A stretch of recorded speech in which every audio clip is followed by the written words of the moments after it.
नमस्कार, स्वागत है आप सभी का आपके अपने YouTube चैनल ए सर एकेडमी में। क्या आप सभी को पता है कि जिस देश में हम सभी रह रहे हैं उस देश का नेम भारत ही क्यों है या फिर इंडिया ही क्यों है ना? भारत या फिर इंडिया किसने रखा ये नेम? तो ये सब हम आज की इस वीडियो में समझने वाले हैं, है ना?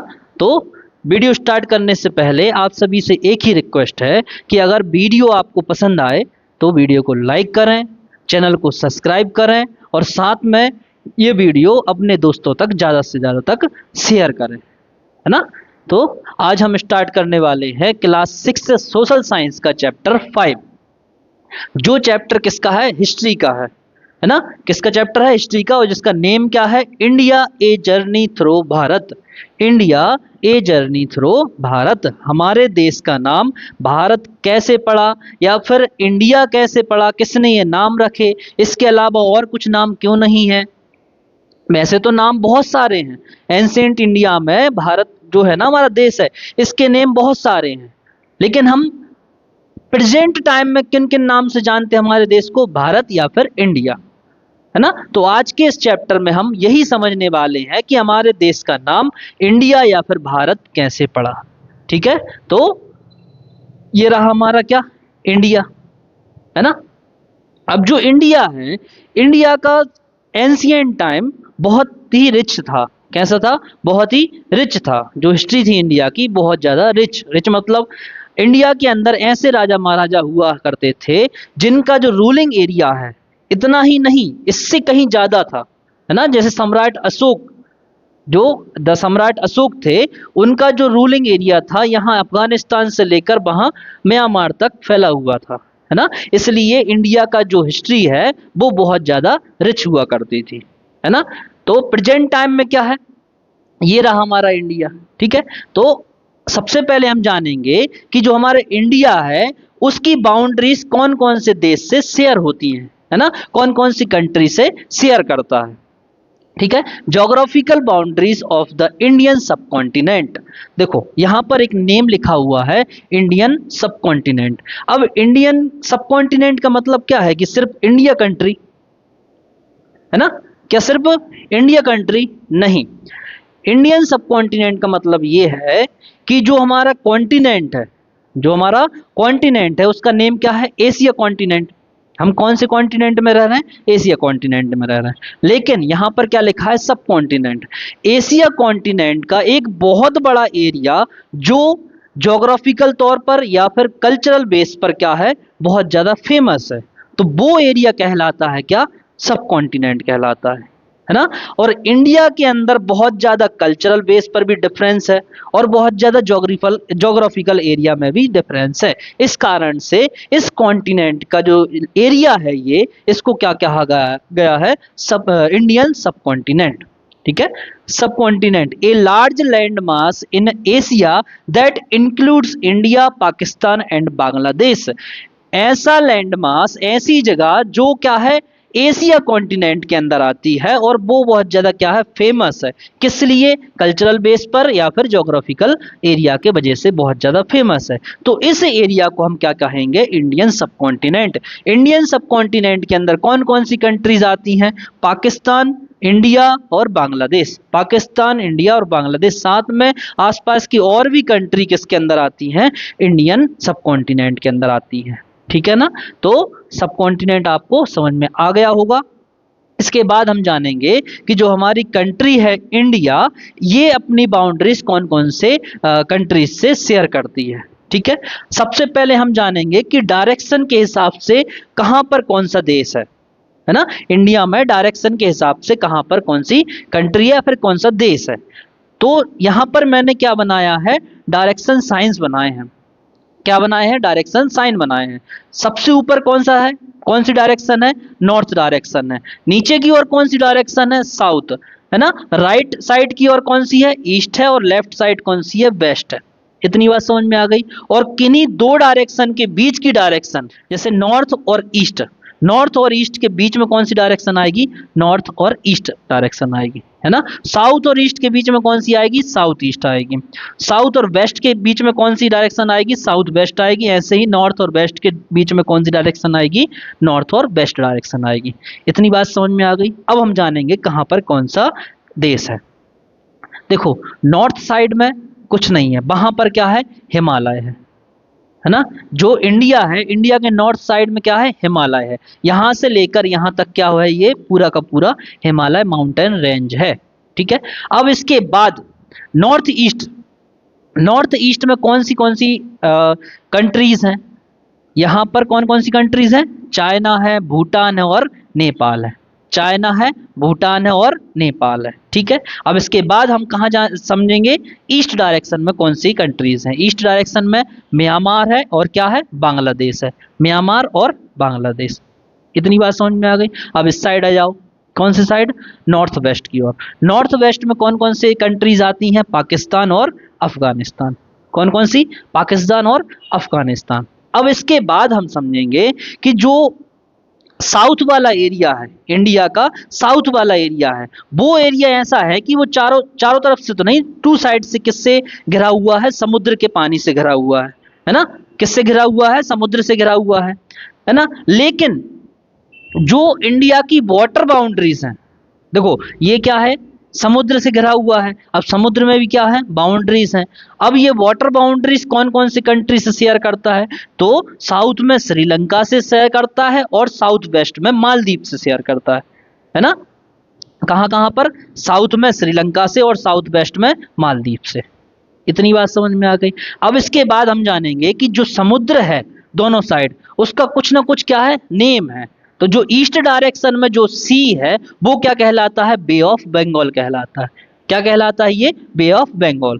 और उसके बाद साउथ वेस्ट में या फिर वेस्ट साइड में कौन सा सी है? वो है अरेबियन सी। कौन सा सी है? अरेबियन सी, ठीक है ना। इतनी बात समझ में आ गई। ये क्या है? प्रेजेंट टाइम का इंडिया है और इसकी जो बाउंड्रीज है कौन कौन से कंट्रीज से शेयर होती हैं, है ना। Pakistan, Afghanistan, China, Bhutan, Nepal, Myanmar, Bangladesh. और नीचे वाटर बाउंड्रीज किससे शेयर होती हैं? श्रीलंका से और मालदीव से, ठीक है। अब इसके बाद हम जानेंगे कि जो हमारी कंट्री है उसका एंशिएंट टाइम में क्या क्या नेम थे और कहां से ये जर्नी स्टार्ट होती है ना। कहां से ये जर्नी स्टार्ट होती है कि आज हम भारत और इंडिया हमारे देश को कहते हैं। इसके बाद हम यही जानने वाले हैं। क्या आप सभी को पता है कि वेद कितने टाइप के होते हैं? कितने टाइप के होते हैं? वेद होते हैं 4 टाइप के, है ना। जो वेदास हैं वो कितने टाइप के होते हैं? वो 4 टाइप के होते हैं। ऋग्वेद, अथर्ववेद, सामवेद और यजुर्वेद। इन चारों वेद में से जो ऋग्वेद है वो बहुत ही ज्यादा कैसा है? पुराना है ना। बहुत ज्यादा क्या है? पुराना। The Rigveda India's most ancient text. देखो इंडिया के अंदर जो हिस्टोरिकल रिकॉर्ड है ना, जो हिस्टोरिकल रिकॉर्ड है, हैंड रिटन रिकॉर्ड है, वो सबसे पुराना कौन सा है? वो ऋग्वेद है। कौन सा है? ऋग्वेद। कितना पुराना? Several thousands year old. लगभग हजारों साल पुराना क्या है? ऋग्वेद है ना। इस ऋग्वेद के अंदर एक टर्म यूज किया गया है जिसका नाम क्या है? सप्त सिंधवा। जिसका नाम क्या है? सप्त सिंधवा। इसका मीनिंग क्या है? मीनिंग क्या है? The land of 7 reverse. The land of the 7 reverse. ऐसा एरिया जहां पर कितनी रिवर्स हैं? 7 रिवर्स हैं। वो एरिया क्या कहलाता है? सप्त सिंधवा, है ना। अब ये एरिया कहां पर है? ये एरिया इंडिया के अंदर आता था, है ना। जो एंशिएंट इंडिया है उसके अंदर ये एरिया आता था, इसीलिए ऋग्वेद के अंदर ये टर्म यूज किया गया है सप्त सिंधवा। आगे बात समझ में। देखो अब ये सप्त Sendhwa, the word Sendhwa comes from Sindhu. जो सिंधवा वर्ड है वो कहां से आया है? वो सिंधु से आया, जिसका मतलब है इंडस रिवर। देखो हमारे इंडिया के अंदर एक रिवर है जो कहां पर है? जम्मू कश्मीर वाला एरिया है ना, वहां पर एक रिवर है जिसका नेम है सिंधु रिवर। जिसका नेम क्या है? सिंधु रिवर। जो स्टार्ट होती है कहां से? स्टार्ट होती है मानसरोवर से, जो तिब्बत में आता है प्रेजेंट में, है ना। वहां से स्टार्ट होती है, फिर आती है कहां पर? कश्मीर में, जम्मू कश्मीर में आती है, और फिर कहां पर चली जाती है? पाकिस्तान में चली जाती है ना। तो वो रिवर क्या है? सिंधु रिवर है। उसको एक भी उसको और भी नाम क्या है उसका, इंडस रिवर है। अब सिंधु रिवर का इंडस रिवर नेम कैसे पड़ा ये हम आगे जानेंगे, ठीक है ना। इतनी बात समझ में आ गई ना, इंडस रिवर क्या है, सिंधु रिवर है, और सिंधु से ही क्या आया है, सप्त सिंधवा वर्ड आया है। आगे बात समझ में, देखो सप्त सिंधवा क्यों आया है, जो ये मेन रिवर हो गई क्या, ये कौन सी रिवर हो गई, ये हो गई सिंधु रिवर, सिंधु रिवर या फिर इंडस रिवर, ठीक है। अब इससे इसके अंदर बहुत सारी छोटी छोटी रिवर्स आकर क्या होती हैं, मिल जाती हैं, बहुत छोटी छोटी रिवर्स आकर क्या होती हैं, मिल जाती हैं, जो कितने टाइप की होती हैं, टोटल 7 टाइप की, है ना। और जो एरिया ये वाली रिवर कवर करती हैं वो एरिया ऋग्वेद के अनुसार क्या है, सप्त सिंधवा है, ठीक है। अब इसका ये मतलब नहीं है कि एंशियंट टाइम में जितना एरिया एंशियंट इंडिया का था वो एरिया पूरा सप्त सिंधवा कहलाता है, नहीं, ये सिर्फ नॉर्थ वेस्ट की ओर डायरेक्शन करता है। सप्त सिंधवा जो नॉर्थ वेस्ट एरिया है जहां पर इंडस रिवर बहती है वो एरिया क्या कहलाता है, सप्त सिंधवा अकॉर्डिंग टू ऋग्वेदा। आगे बस समझ में, ठीक है। महाभारत के टाइम पे जो एंशियंट इंडिया था उसके कुछ अलग अलग रीजन के अलग अलग नेम हुआ करते थे। कब, महाभारत के टाइम पर, कब, महाभारत के टाइम पर, ठीक है ना। अब कौन सा एरिया क्या नाम से जाना जाता था प्रेजेंट टाइम में, वो एरिया कहां पर है, ये सब यहां पर देखो। महाभारत के टाइम पर क्या हुआ करता था, कश्मीरा, क्या हुआ करता था, कश्मीरा। कश्मीरा आज कहां पर है, जो टुडे कश्मीर, प्रेजेंट टाइम में जो कश्मीर है वो एरिया कश्मीरा कहलाता था, कब, महाभारत के टाइम पर। फिर उसके बाद क्या है, कुरुक्षेत्र, कुरुक्षेत्र कहां पर है, अब हरियाणा के अंदर है। बंगा, प्रेजेंट टाइम में जो बंगाल है उसका कुछ पार्ट क्या कहलाता था, बंग कहलाता था, है ना। प्रियजुस्त तिसा, ये कहां पर है, ये प्रेजेंट में असम में है। फिर उसके बाद क्या है, कच्छ, प्रेजेंट टाइम में जहां पर कच्छ है, गुजरात के अंदर क्या है, कच्छ है, तो वो क्या कहलाता है, कच्छ कहलाता है, ठीक है। उसके बाद क्या है, केरला, और प्रेजेंट टाइम में जो केरला है वो, ये सब अलग अलग रीजन के नेम हुआ करते थे, है ना। ऐसा नहीं है कि ये पूरे इंडिया के नेम है, नहीं, इंडिया एंशियंट इंडिया के अंदर जो महाभारत का टाइम है उस टाइम पर कौन सा एरिया क्या था, कौन सा रीजन क्या था, क्या नेम था, वो यहां पर है ना। आगे बात समझ में। अब इसके बाद जो इंडिया है इसका एंशियंट नेम क्या है, भारतवर्ष, क्या है, भारतवर्ष। अब भारतवर्ष का मीनिंग क्या है, द लैंड ऑफ भारतास।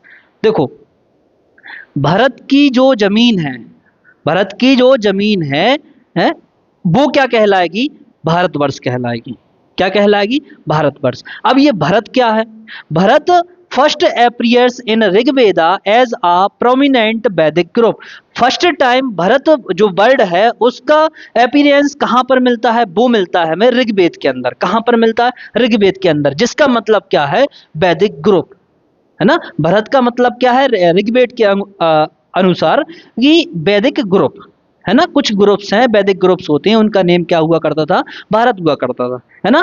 और भारत की जमीन को ही क्या कहते हैं, भारतवर्ष कहते हैं, क्या कहते हैं, भारतवर्ष कहते हैं, है ना। लेकिन धीरे धीरे टाइम जैसे निकलता गया तो बहुत से राजा महाराजा हुआ करते थे, उन्होंने भी अपना नाम क्या रखना स्टार्ट कर दिया, भारत स्टार्ट कर दिया। आगे बात समझ में, ठीक है। अब इसके बाद हम समझेंगे, ये तो हो गया क्या, भारतवर्ष। अब इसके बाद हम समझेंगे कि जम्बू द्वीप क्या है, इंडिया का नेक्स्ट एंशियंट नेम क्या है, जम्बू द्वीप, क्या है, जम्बू द्वीप। इसका मतलब क्या है, means the island of the fruit of the jamun tree. ऐसा आइलैंड जो किस कौन से ट्री का है, जामुन ट्री का है ना। ऐसा आइलैंड जो किसका है, जामुन ट्री का, उसका मतलब क्या है, जम्बू द्वीप। अब जम्बू द्वीप का यूज किसने करवाया था, जम्बू द्वीप का use emperor Ashoka used this title in his inscriptions to describe the whole of India. सम्राट अशोक ने ये टाइटल, कौन सा टाइटल, जम्बू द्वीप, किसके लिए, जो एंशियंट टाइम में सम्राट अशोक के टाइम पर जो इंडिया था उसका नेम उस टाइम पर उन्होंने क्या रखवाया था, जम्बू द्वीप रखवाया था। किसमें, उनके इंस्क्रिप्शंस में, जो शिलालेख वगैरह थे ना, पत्थर के ऊपर जो लिखावट हुआ करती थी, किसकी, सम्राट अशोक की, सम्राट अशोक के बारे में जो लिखा हुआ करता था उसको हम क्या कहते हैं, इंस्क्रिप्शंस कहते हैं। और उसके अंदर जो कंट्री हुआ करती थी उसका टाइटल अशोक ने, सम्राट अशोक ने क्या दिया था, जम्बू द्वीप दिया था, है ना। और ये क्या डिस्क्राइब करता था? उस टाइम के इंडिया को, उस टाइम का इंडिया, सम्राट अशोक के टाइम पर जो इंडिया हुआ करता था वो कहां से कहां तक हुआ करता था? अफगानिस्तान से लेकर म्यांमार तक, अफगानिस्तान से लेकर म्यांमार तक जो इंडिया था उसको क्या कहा गया है? जम्बू द्वीप कहा गया है। आगे बात समझ में? और ये जम्बू द्वीप हमें कहाँ पर मिलता है? ये नाम हमें मिलता है सम्राट अशोक के जो इंस्क्रिप्शंस थे, एम्परर अशोक के इंस्क्रिप्शंस थे, उनमें हमें ये टाइटल मिलता है। आगे बात समझ में? अब इसके बाद हम समझेंगे कि जो विष्णु पुराण है, Bharat from the ancient Vishnu Purana, Vishnu Purana के अंदर इस देश का नाम क्या बताया है? भारत बताया है। क्या बताया है? भारत। देखो, जो पुराण होती हैं, पुराण क्या होती है? जो 4 वेदास हैं उनको इजी लैंग्वेज में डिफाइन करके किस में लिखा गया है? पुराण में लिखा गया है ना। और बहुत से डिफरेंट टाइप की पुराण हैं, जिसमें से एक पुराण क्या है? विष्णु पुराण है। जिसमें से एक पुराण कौन सी है? विष्णु पुराण है, जिसमें इस देश का नेम भारत बताया है। कैसे? एक श्लोक है किसके अंदर? विष्णु पुराण के अंदर, उत्तरम यत् समुद्रस्य हिमाद्रस्य च दक्षिणम वर्षम तद भारतम नाम भारती यत्र संतति। अब इसका मीनिंग क्या है? The country that lies north of the ocean and south of the snowy mountain is called Bharat, is called Bharat. ऐसी जमीन, ऐसा लैंड एरिया जो कहां पर है? ओशियन के नॉर्थ साइड है, ओशियन के नॉर्थ साइड है ना। और ऐसा माउंटेन जो कैसा है? स्नोवी है, मतलब बर्फ से ढका हुआ माउंटेन, जो कौन सा है? हिमालय है। कौन सा है? हिमालय। हिमालय के साउथ में, हिमालय के साउथ में। देखो, समुद्र के नॉर्थ में और माउंटेन क्या है? हिमालय, हिमालय के साउथ में। जो कंट्री है, जो देश है, वो क्या है? वो है भारत। वो क्या है? भारत। और भारत में रहने वाले लोग क्या कहलाते हैं? भारतीय कहलाते हैं।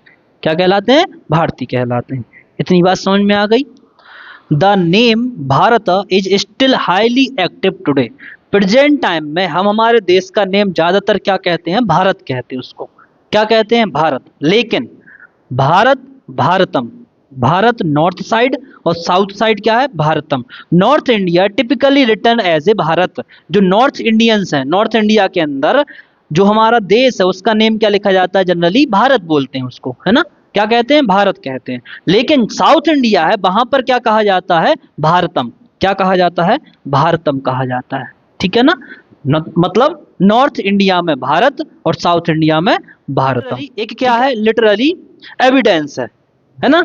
लिटररी एविडेंस मतलब एक और रिकॉर्ड है जिसमें हमारी कंट्री के बारे में, उसके नेम के बारे में बताया गया है। क्या लिखा है? ए 2000 year old ancient Tamil poem precise a king whose territory stretched from Cape Kumari in south to the Great Mountain in the north। मतलब एक 2000 साल पुरानी क्या है? तमिल पोयम है ना, जो क्या है? लिखी हुई है।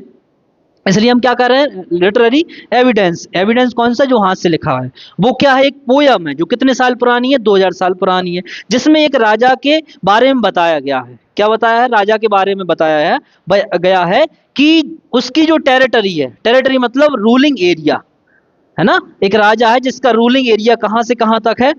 उसका स्टार्ट कहां से होता है? केप कुमारी, जो प्रेजेंट टाइम में कन्याकुमारी है, वहां से लेकर कहां तक? Great mountain in the north. South में क्या है? केप कुमारी, और नॉर्थ में क्या है? ग्रेट माउंटेन है। अब नॉर्थ में कौन सा ग्रेट माउंटेन है? एक हिमालय है ना, हिमालय है। और दूसरा क्या है? साउथ में क्या है? केप कुमारी, जो प्रेजेंट टाइम में कन्याकुमारी है। इन दोनों के बीच में जो एरिया है, जो टेरिटरी है, वो क्या है? उस राजा की रूलिंग एरिया है। वो क्या है? उस राजा का रूलिंग एरिया है। ये बताया गया है कब? 2000 साल पहले, जो तमिल पोयम है ना। इसका मतलब ये है कि जो विष्णु पुराण के अंदर लिखा गया है कि हिमालय के दक्षिण में और समुद्र के उत्तर में जो एरिया है वो क्या कहलाता है? भारत कहलाता है। ऐसे ये पोयम भी ये डिफाइन करती है कि जो बीच का एरिया वो क्या है? भारत है ना। अब इसके बाद हम जानेंगे कि जो एंशिएंट टाइम में अदर कंट्रीज से जो लोग आया करते थे, है ना, कुछ लोग घूमने आते थे, कुछ लोग व्यापार करने आते थे, या कुछ लोग अपनी जो एंशिएंट हिस्ट्री के बारे में जानने आते थे, है ना। तो इन लोगों ने भी अपने जो इंडिया है उसके बारे में कुछ ना कुछ लिखा है ना। और साथ में इंडिया के कुछ ना कुछ नेम भी बताए हैं, है ना। अब वो कौन कौन से नेम है वो हम जानेंगे। एंशियंट टाइम में बहुत से लोग अदर कंट्रीज से इंडिया के अंदर आया करते थे, है ना, या तो घूमने की वजह से, ट्रेड करने के लिए, या फिर हिस्ट्री के बारे में जानने के लिए, है ना। लेकिन अब क्या होता था, जब वो इंडिया के अंदर आते थे तो उनको एक नदी पार करनी पड़ती थी, जो क्या थी, सिंधु नदी थी। अब ये सिंधु किसका टर्म है, ये संस्कृत टर्म है इंडस रिवर का। किसका, इंडस रिवर का संस्कृत टर्म क्या है, सिंधु, है ना। अब जो इंडिया के अंदर आया करते थे तो उनको क्या करना पड़ता था, सिंधु नदी को पार करना पड़ता था। इसलिए जो पर्शियंस थे, जो वेस्ट से आया करते थे पर्शियंस, वो सिंधु को क्या कहते थे, हिंदू। वो सिंधु को क्या कहते थे, हिंदू। वो सा का साउंड ना निकालकर वो क्या निकालते थे, हा का साउंड निकालते थे। क्या साउंड निकालते थे, हा का। तो सिंधु को क्या कहते थे, हिंदू कहते थे। और हिंदू का जो एरिया है वो क्या कहलाता था, हिंदुस्तान। ये हिंदुस्तान सबसे पहले कहां पर पता चला हिंदुस्तान के बारे में, ये पता चला था first appeared in a Persian inscriptions 1800 years ago. 1800 year पहले एक इंस्क्रिप्शन मिला था, कहां पर, पर्सिया में। प्रेजेंट टाइम में ये पर्सिया कहां पर है, ईरान, है ना। प्रेजेंट टाइम में जो ईरान है वही क्या था, पर्सिया था, ठीक है। वहां पर एक इंस्क्रिप्शन मिला था, उसी इंस्क्रिप्शन में हिंदुस्तान टर्म सबसे पहले मिला था, ठीक है। जो कब था, 1800 ईयर्स एगो पहले, मतलब, ठीक है ना। इतनी बात समझ में आ गई। तो जो पर्सिया के लोग थे वो सिंधु को क्या कहते थे, हिंदू। और हिंदू का जो एरिया था वो क्या कहलाता था, हिंदुस्तान कहलाता। बाद में पर्सियन या फिर अरब से आने वाले जो इन्वेडर्स थे, आक्रमणकारी थे, वो बाद में फिर जो हिंदुस्तान है उस जो इंडियन कंट्री है उसको क्या कहने लगे, वो हिंदुस्तान कहने लगे। आगे बात समझ में। ऐसे ही कुछ ग्रीक से लोग आए थे, वो क्या कहते थे, सिंधु को, देखो इन्होंने क्या कहा, हिंदू कहा, है ना। लेकिन जो ग्रीक्स है, अब उनको एच के बारे में पता ही नहीं है कि एच होता क्या है, इसलिए उन्होंने हिंदू में से एच को हटा दिया। एच को क्या कर दिया, हटा दिया। इसलिए अब वो क्या कहने लगे, इंडोई या फिर इंडिके। और इंडोई और इंडिके से ही क्या नाम बना, इंडिया। क्या बना, इंडिया। इंडिया कहां से बना है, ग्रीक से। ग्रीक सिंधु, देखो पर्शियन ने सिंधु को क्या कहा, हिंदू कहा। और ग्रीक्स आए तो उन्होंने एच को हटा दिया, क्योंकि एच के बारे में पता ही नहीं था उनको, इसलिए वो क्या कहने लगे, फिर इंडोई कहने लगे या फिर इंडिके। इंडोई इंडिके से ही क्या बना, इंडिया बना। क्या बना, इंडिया। ऐसे ही जो चाइना से लोग आते थे वो क्या कहते थे, देखो सिंधु को हिंदू, हिंदू को क्या कहते थे, इंदु। क्या कहते थे, इंदु। या फिर उन्होंने एक अल्फाबेट जोड़ दिया था, क्या था वो, बाई था, येंदु, है ना, या फिर येंतु। चाइनीज लोग क्या कहते थे, येंदु कहते थे। ग्रीक्स क्या कहते थे, इंडो या फिर इंडिके, जिससे ही क्या बना, इंडिया बना। और पर्शियंस क्या कहते थे, हिंदू। और हिंदू वाला एरिया क्या कहलाता है, हिंदुस्तान कहलाता है। आगे बात समझ में। साथ में एक चाइनीज मोंग थे, आज से बहुत साल पहले, वो क्या थे, इंडिया आए थे, है ना। जो माउंटेन है, बहुत बड़ा माउंटेन, हिमालय माउंटेन है, और बीच बीच में यहाँ पर कुछ रेगिस्तान, डेजर्ट भी मिलते हैं, है ना। अब वो डेजर्ट क्या कहलाते हैं, कोल्ड डेजर्ट कहलाते हैं। क्या कहलाते हैं वो, कोल्ड डेजर्ट। ये ज्योग्राफी में आप लोगों ने पढ़ा होगा। उस सब को पार करके कहाँ आए थे, वो इंडिया आए थे। अब वो इंडिया क्यों आए थे और इंडिया में आके उन्होंने क्या किया, ये हम इसके बाद समझते हैं। 7th सेंचुरी में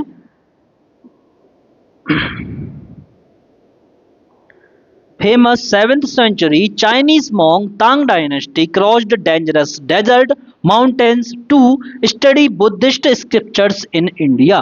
7th century में एक चाइनीज मॉन्क जो तांग डायनेस्टी से बिलोंग करते थे, वो क्या, कहाँ आए थे, वो इंडिया के अंदर आए थे, है ना। डेंजरस डेजर्ट और माउंटेन को पार करके, खतरनाक डेजर्ट और माउंटेन को पार करके कहां पर आए थे, इंडिया आए थे। क्यों आए थे, क्योंकि वो बुद्धिस्ट स्क्रिप्चर के बारे में स्टडी करना चाह रहे थे, है ना। जो चाइना के अंदर बौद्ध धर्म है वो बहुत ज्यादा है, लेकिन जो भगवान बुद्ध थे, जिन्होंने क्या की थी, बौद्ध धर्म की स्थापना की थी, बुद्धिस्ट जो धर्म है उसके स्थापना किसने की थी, वो भगवान बुद्ध ने की थी। अब वो कहां से थे, इंडिया से थे, है ना। लेकिन जो बौद्ध धर्म है ज्यादातर कहां पर फैला हुआ है, चाइना के अंदर। तो चाइना से एक मॉन्क आए थे, कहां पर, इंडिया के अंदर, इसी बुद्धिस्ट स्क्रिप्चर के बारे में पता लगाने के लिए। उन्होंने इंडिया को क्या कहा, उन्होंने इंडिया को क्या कहा है, तियांजु कहा है। जो मॉन्क थे ना, जो कहाँ से आए थे, चाइना से आए थे 7वीं सेंचुरी में, उन्होंने इंडिया को क्या कहा है, तियांजु कहा है। तियांजु का मतलब है हेवनली मास्टर, हेवनली मास्टर। अब तियांजु वर्ड इंडिया के लिए जो नेम है तियांजु, किसने दिया है, चाइनीज मॉन्ग ने। क्यों दिया है, ये बताता है डीप रिस्पेक्ट फॉर इंडिया, कि उनकी जो रिस्पेक्ट थी इंडिया के प्रति वो बहुत ज्यादा थी, इसलिए उन्होंने क्या नाम दिया था, तियांजु नाम दिया था। इतना सब जानने के बाद कि हमारे जो कंट्री है इंडिया या फिर भारत, इसके जो एंशियंट नेम है, कहाँ से कैसे आए, ये सब हमने जान लिया है। लेकिन सबसे बड़ा कंफ्यूजन ये है कि हमारी कंट्री का नाम इंडिया है या फिर भारत है, इंडिया है या फिर भारत। देखो, जो इंडिया नेम है हमारी कंट्री का, ये प्रेजेंट में क्या बताता है, रिप्रेजेंट ग्लोबल प्रेजेंस, कि अदर कंट्रीज से हमारा क्या रिलेशंस हैं, है ना। तो ये सब इंटरनेशनल लेवल पर नेम यूज किया जाता है हमारी कंट्री का, वो है इंडिया है। लेकिन Bharat used inside the country to connect people to their ancient traditionals and rich culture. अब भारत नेम जनरली इंडिया के जो हमारे कंट्री है उसके अंदर यूज किया जाता है। क्यों किया जाता है, क्योंकि जो हमारे देश के अंदर जो लोग रह रहे हैं उनको पता चल सके कि जो भारत का इतिहास है ना, वो बहुत ज्यादा गौरवपूर्ण रहा है ना। ऐसे ही जो हमारे ट्रेडिशनल है, कल्चर है, ये बहुत ज्यादा क्या है, रिच है। रिच मतलब बहुत ज्यादा गौरवमय है ना। तो इसके बारे में लोगों को पता चलता रहे, इसलिए नाम कौन सा यूज किया जाता है, भारत यूज किया जाता है। अब कंक्लूजन क्या है, both name are inside in the constitution of India. Together they represent the perfect balance of country's ancient heritage and its modern global identity. देखो, जो हमारी कंट्री है, भारत है, उसका जो कॉन्स्टिट्यूशन है, संविधान है, उसके अंदर दोनों नेम को रखा गया है ना। उसमें लिखा है India, India that is Bharat, है ना। अब ये दोनों नाम हमारे देश के बारे में बताते हैं। क्या बताते हैं, इंडिया बताता है कि हमारी ग्लोबल प्रेजेंस क्या है, अदर कंट्रीज से हमारे रिलेशनशिप्स क्या हैं, इसलिए वहां पर नेम कौन सा यूज किया जाता है, इंडिया। लेकिन भारत क्या बताता है, भारत ये बताता है कि जो हमारा इतिहास है वो बहुत ज्यादा क्या है, रिच रहा है। रिच मतलब बहुत बड़े बड़े राजा महाराजा यहाँ पर हुआ करते थे। हमारा कल्चर है जो ट्रेडिशनल कल्चर है, ये भी बहुत ज्यादा क्या है, रिच है। तो ये दोनों नेम परफेक्ट बैलेंस बनाते हैं हमारी कंट्री के लिए, इसलिए दोनों ही नेम प्रेजेंट टाइम में यूज किया जाते हैं। इंडिया इंटरनेशनल लेवल पर यूज किया जाता है, भारत इनसाइड मतलब नेशनल लेवल पर यूज किया जाता है। ठीक है, आई होप कि ये सारे टॉपिक्स आपको अच्छे तरीके से समझ में आ गए होंगे, है ना। तो वीडियो अगर अच्छी लगी हो तो वीडियो को लाइक करें, चैनल को सब्सक्राइब करें और अपने दोस्तों तक ये वीडियो ज़्यादा से ज़्यादा शेयर करें, ताकि हम क्या हो सकें, आगे बढ़ सकें, है ना। ठीक है, तो ये चैप्टर यहीं पर ख़त्म होता है। धन्यवाद।